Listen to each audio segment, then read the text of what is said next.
Yeah, just one of those games where offense, runs were at a premium today, and I think for both teams, wind was blowing in pretty strong from left field, knocked some balls down, and I thought both staffs pitched really well. So it came down to a homer by them in the first by Smith. And then a chance where I think it was a walk, a fielder's choice, and then a base hit to left that ends up scoring the winning run. So just one of those days where we had a couple opportunities where if we would have hit one in the gap, maybe it would have been different. But credit them, they're so good. And pitched it really well, played really good defense, and just proud of our guys. We had a good week here. It's disappointing to end, but I thought we learned a little more about ourselves, and I think we got a little bit better, especially on the mound. So that was good.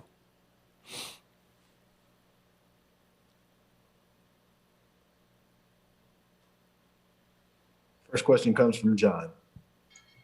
Hey, Mike, John Sokolov, WCBI. You mentioned that you were pleased with what you saw on the mound this whole week. You guys only allowed, I think it was 13 runs in 5 games. We've mentioned all week how impressive the pitching staff's been, but what impressed you the most about this group collectively as a whole and also today?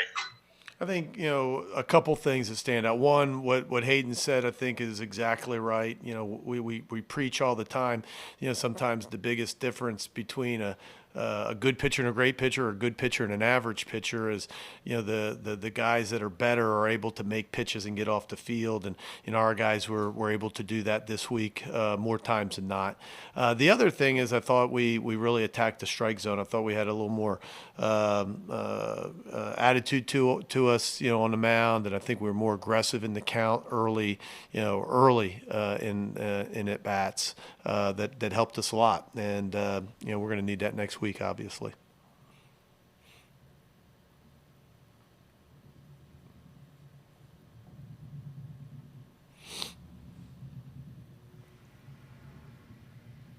Chris is next. Chris Miller, the Rebel Walk. Mike, could you talk a little bit about Jacob Gonzalez and I know we've talked about it on some other talks, but can you talk a little bit about Jacob and his contribution to the team? He had a really great week at the plate this week. Yeah, I mean, it's, Chris, we've talked about it all year long, and he's been sensational. He's been sensational from, day one. I want to say he's started every game. I could be mistaken, but I think he started every game at shortstop. I don't know if that's ever happened, since I've been here. And then for him to swing it offensively, to bat third in our lineup, and, he had a sensational week. I don't think it surprises anybody. He's done that all year long, on the biggest stages, in our league. But he's been sensational. Thank you. Nick and Parrish will be next.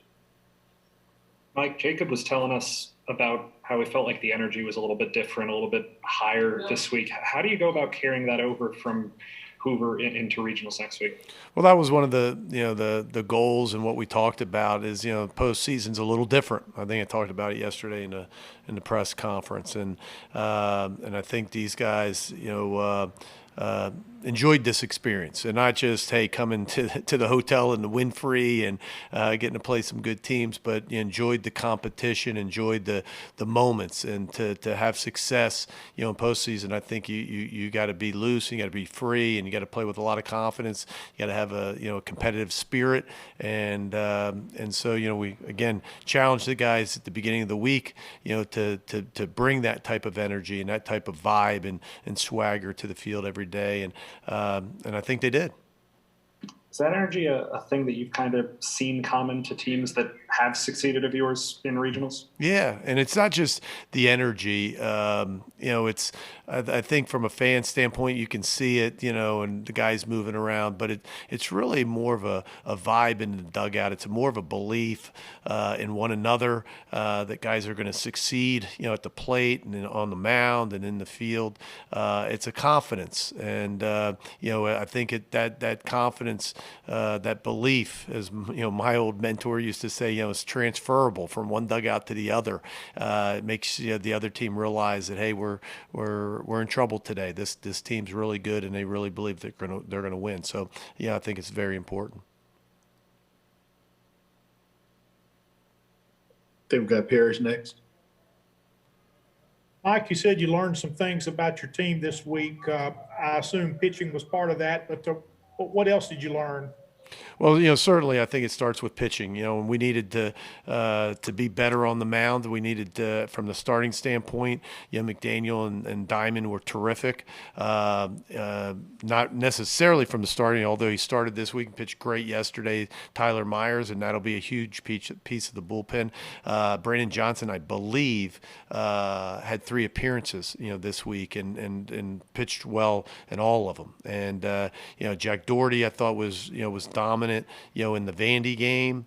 So we're going to need that, and that's one of the things I think that we've lacked, consistency, in that bullpen throughout the year, and that'll bode well for us, next week. I thought, offensively, I heard somebody, it was you, Parrish, I think, right? You asked the question about after the first day, but part of that, comes from facing Little and Leiter, the number 2 and number 3 starters from a very good pitching staff at the University of Georgia. And I thought Bolden pitched really well today at the very beginning. So, you play on a bigger park that's not really conducive to as much offense as, maybe some of the parks in our league. So when you wrap all that up, but, I thought Jacobs, swung it well. I think Chatagnier is starting to swing it better. Tim, I thought, had a good week. And so Kevin Graham had a really good week, I thought, offensively. So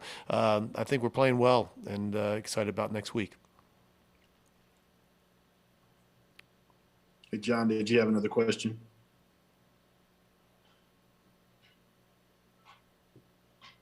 Hey, Coach, I think we got them all. All right. Yeah, no, sorry, I'm good. Thanks, Doc. Thank you. We good?